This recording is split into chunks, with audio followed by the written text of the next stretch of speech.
السلام علیکم ورحمۃ اللہ وبرکاتہ۔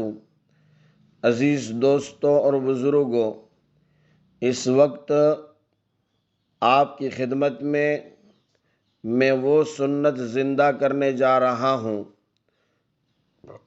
جسے امام بخاری علیہ رحمہ نے اپنی صحیح بخاری میں حضرت ابو ہریرہ رضی اللہ عنہ سے روایت کرتے ہوئے نقل فرمائی ہیں کہ ان رجلا دخل المسجد فصلى ورسول اللہ صلی اللہ علیہ وسلم فی ناحیۃ المسجد، کہ ایک صحابی مسجد نبوی میں داخل ہوئے، چنانچہ انہوں نے نماز ادا کی اس حال میں کہ آقا مدنی علیہ السلام مسجد نبوی کے کونے میں تشریف فرما تھے۔ فجاء فسلم علیہ، چنانچہ وہ صحابی نماز ادا کرنے کے بعد آقا مدنی علیہ السلام کے پاس آئے اور آپ کو سلام عرض کیا۔ فقال له ارجع فصلی فإنک لم تصلی، تو آپ علیہ السلام نے ان سے کہا کہ جائیے دوبارہ نماز پڑھیے، اس لیے کہ آپ نے نماز نہیں پڑھی ہے۔ اس طرح دوبارہ گئے، پھر نماز ادا کی، پھر آئے، پھر آپ نے دوبارہ وہی کلمہ کہا، ارجع فصلی فإنک لم تصلی۔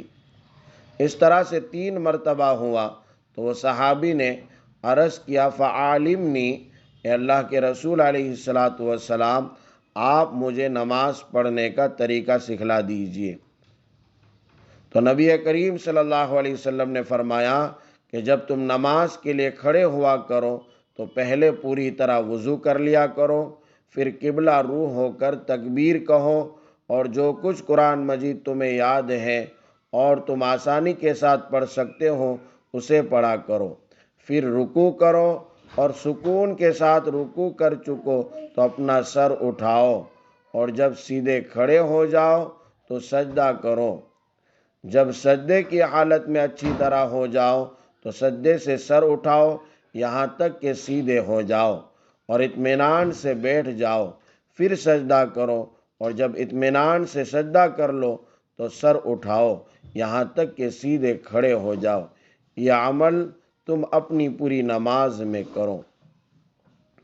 اس حدیث شریف سے معلوم ہوا کہ نماز در حقیقت وہی صحیح ہے جو رکوع، سجدہ، قیام، جلسہ، قومہ وغیرہ ارکان کو ٹھیک طور پر ادا کر کے پڑھی جائے۔ جو نمازی محض مرغ کی ٹھونگ لگا لیتے ہیں اور جلدی نماز پڑھ لیتے ہیں ان کو نماز کا چور کہا گیا ہے، اور ایسے نمازیوں کی نماز ان کے منہ پر مار دی جاتی ہے، بلکہ وہ نماز ان نمازیوں کے حق میں بد دعا کرتی ہیں۔ اللہ تبارک و تعالی ہمیں اپنی نماز درست کرنے کی توفیق عنایت فرمائے۔ صرف رکوع، سجدہ اور قیام اور جلسہ ہی نہیں بلکہ اپنی نگاہوں کی حفاظت کرنے کے متعلق بھی نبی کریم صلی اللہ علیہ وسلم نے فرمایا کہ جب تم نماز میں ہو تو اپنی نگاہ آسمان کی طرف مت اٹھاؤ، خطرہ ہے کہ اسے اچک نہ لیا جائے۔ اس ضمن میں آپ صلی اللہ علیہ وسلم نے بہت ڈانٹ کر فرمایا کہ وہ لوگ اس حرکت سے باز آ جائے ورنہ ان کی نگاہ واپس نہیں لوٹائی جائے گی۔ آپ اس بات کو سمجھ سکتے ہیں کہ اس حدیث کا کیا مطلب ہے۔ اسی طرح نماز میں وہ کوتاہیاں اور وہ غلطیاں جن کی بنا پر آقا مدنی علیہ السلام نے ان نمازیوں کی حرکت کو جانوروں کی سی حرکت بیان فرمایا۔ اللہ تبارک و تعالی نے بنی آدم، اولاد آدم کو کتنی عزت بخشی ہے، وَكَرَّمْنَا بنی آدم، اور اللہ تبارک و تعالی نے اسے بہترین ساخت میں پیدا فرمایا ہے، لَقَدْ خَلَقْنَا الْإِنسَانَ فِي أَحْسَنِ تَقْوِيمٍ۔ لہذا کتنی بری بات ہے کہ آدمی جانوروں کی نقل اتارے، چنانچہ نماز میں جانوروں کی مشابہت اور ان جیسی حرکتیں کرنے سے منع فرمایا گیا ہے۔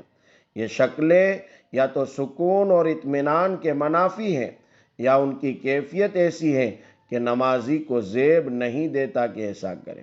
یعنی ہم مومن ہیں، ہم نماز پڑھتے ہیں تو ہماری یہ شان نہیں کس طرح کی حرکت کریں، بلکہ ہم اطمینان کے ساتھ، سکون کے ساتھ، سال ہا سال سے ہم نماز پڑھتے ہیں تو ہمیں اپنی نماز کو درست بھی کرنا چاہیے۔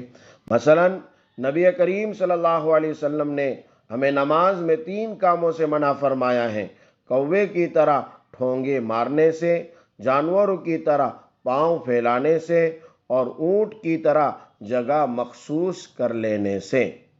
ایک دوسری روایت میں نبی کریم صلی اللہ علیہ وسلم نے منع فرمایا ہے کہ مرغ کی طرح ٹھونگے مارنے سے، کتے کی طرح پاؤں آگے زمین پر بازو لگا کر بیٹھنے سے، اور لومڑی کی طرح بار بار ادھر ادھر دیکھنے سے۔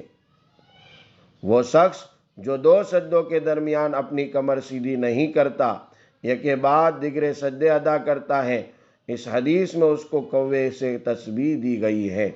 جو ایک بار اپنی چونچ زمین پر مارتا ہے اور پھر فوراً ہی دوسری مرتبہ اپنی چونچ زمین پر مارتا ہے۔